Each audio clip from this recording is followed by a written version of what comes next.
Hey everyone, welcome back. I think it's safe to say we all feel pretty good about tossing stuff in the recycling bin, right? Like we're doing our part for the planet. Paper, plastic, glass. It just feels right.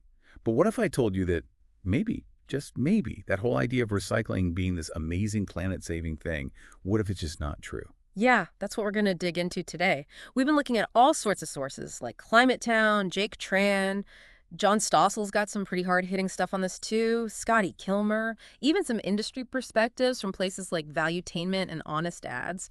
Trying to see the whole picture. And honestly, some of what we found is pretty I disturbing. mean, right out of the gate, we found this stat that just blew our minds. John Stossel and Valuetainment backed this up. Only something like 5, maybe 6% of plastic in the U.S. actually gets recycled. All that sorting we do, most of it, trash. It's kind of shocking, right? But it's just the tip of the iceberg. This goes way deeper than just low percentages. We really got to start with those symbols we see everywhere. Those recycling symbols on everything, those are often, well, misleading is putting it mildly. Like Climate Town and Jake Tran explained, there's the actual recycling symbol, the three arrows thing, and then there's that resin identification code, the RIC. Yeah, that little triangle with a number inside, Yeah. 127. That thing was practically invented by the plastics industry back in the 80s. And the crazy part is, even though it looks almost exactly like the real recycling symbol, that number doesn't mean a thing about whether you can actually recycle it. Exactly. Like in the real world, only stuff marked with a 1, that's PET, or a 2, HDPE. Those are the ones that might get recycled. And even then, not always. But the messed up part, Climate Town and Jake Tran really dig into this. It seems like the whole RIC thing was designed to look like the recycling symbol on purpose, to make people think way more stuff could be recycled than actually could. So you're standing there at the bin, feeling good about doing the right thing, but chances are 95% of what you're tossing in there, straight to the landfill. Yep. And just piles up. Lynn Hoffman, she's in one of John Stossel's videos. She was saying a huge amount of what we put in those bins never actually gets turned into anything new. And a lot of times, it's cheaper to just make new plastic here. So guess what? They ship it off to other countries. Like Malaysia, right. Both Stossel and Scotty Kilmer talk about this. Out of sight, out of mind, I guess. Well, the thing is, it's not really out of mind when you see what happens over there.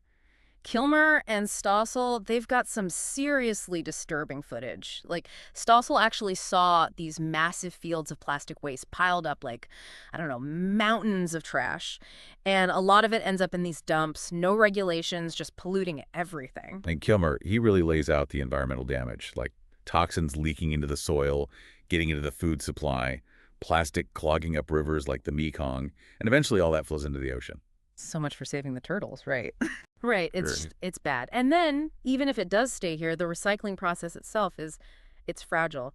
Hoffman, in that Stossel video, she was talking about how plastic bags get caught in the machinery all the time. She had to climb inside with a knife to cut them out. It's crazy, but it shows how even little things, like throwing in stuff that can't be recycled, it messes up the whole system. And Kilmer mentions this too, like how putting the wrong stuff in can actually break the machines and shut everything down. So you think you're helping, but you might be making things worse. And here's the real mind blower. Get ready for this one. Recycling plastic. It's often more expensive than just making new plastic from scratch. Yeah, it's wild. John Tierney, he was on Stossel's show, and Climate Town talks about this too. It just doesn't make economic sense. Like, imagine trying to fix your car by building a whole new engine. It's technically possible, but Right. In Tierney's research, he actually found that some cities could save tons of money, hundreds of millions even, if they just stopped recycling plastic altogether. Like, the value of the recycled plastic just doesn't cover the cost of the whole process. so this might ruffle some feathers, but Mhm. maybe landfills aren't the evil villains we've been told they are. Right. Tierney, again on Stossel's show, he really debunked that idea that we're running out of space. It had this analogy about how all the trash in the US for the next 1,000 years could fit in this relatively small area.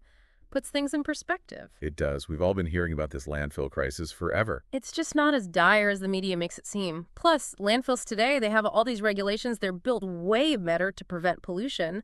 And Stossel even mentioned that a lot of them get turned into parks, even ski slopes. Okay, now this one is going to sound backwards. Sometimes trying to recycle stuff can actually be worse for the environment than just throwing it away. Yeah. Stossel had this great example about rinsing out a plastic bottle with hot water.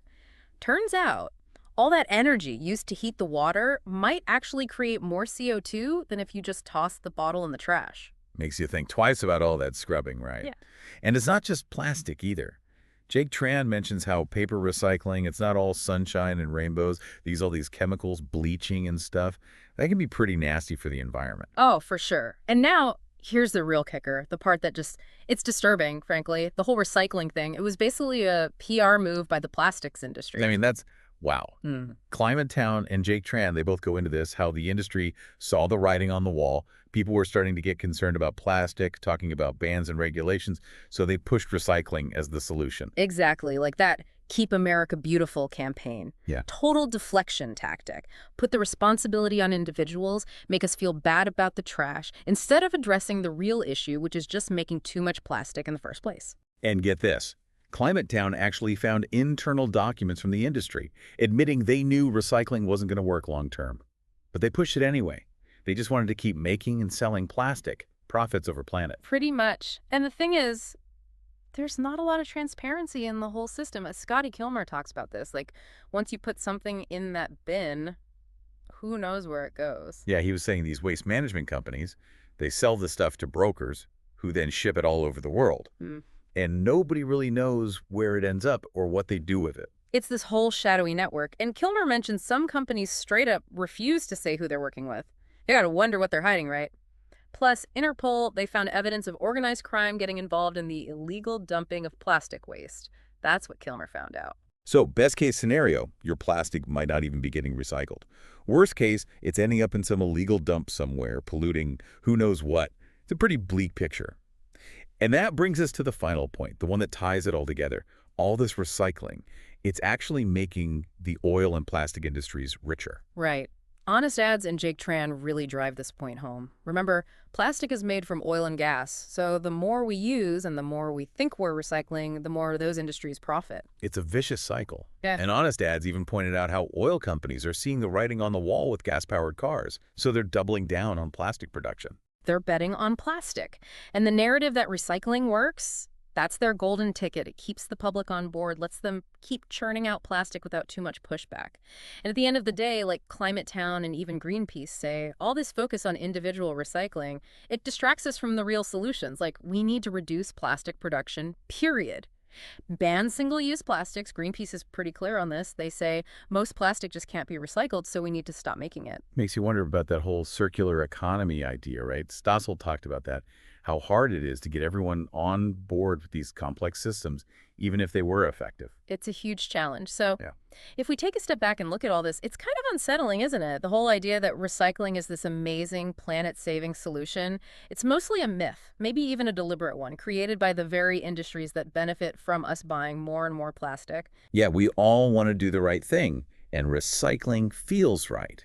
But the truth is, it's way more complicated, way less effective, and frankly, way more harmful than we've been led to believe.